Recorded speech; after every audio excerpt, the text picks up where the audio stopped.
ហើយសួស្តីមេទាំងអស់គ្នាតេតើងនឹងម៉ាស៊ីនហាច់ខ្មៅរីបតប្រភេទនេះអញ្ចឹងតេតើងនឹងកន្លែងយើងចូល copy ផ្នែកនេះពីហោះតែយើងចង់ copy លេខកូដមួយណាអញ្ចឹងតែវាលោតជាអក្សរចឹងខ្ញុំវាពិបាកក្នុងការយើងចូល copy យើងសម្រាប់យើងអ្នកចេះចិនវាពិបាកអញ្ចឹងយើងចង់ផ្លាស់ប្ដូរទម្រង់បែបហ្នឹងមកជារូបភាពវិញយើងចុចវាចេញមកទៅមកហើយយើងយកដៃយើងចុចអប់ជាប់មក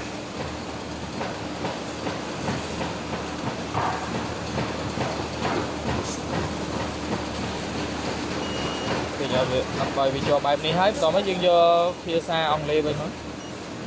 តែប៉ុណ្ណឹងមកហើយយើងចូលមកកន្លែង copy ហ្នឹងវិញមក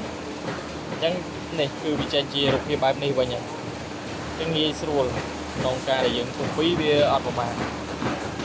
អញ្ចឹងបើម៉ាស៊ីនស៊េរីបតបែបហ្នឹងវាជាប់បែបហ្នឹងយើងដោះស្រាយអញ្ចឹងមកយើងចុច up នេះជាប់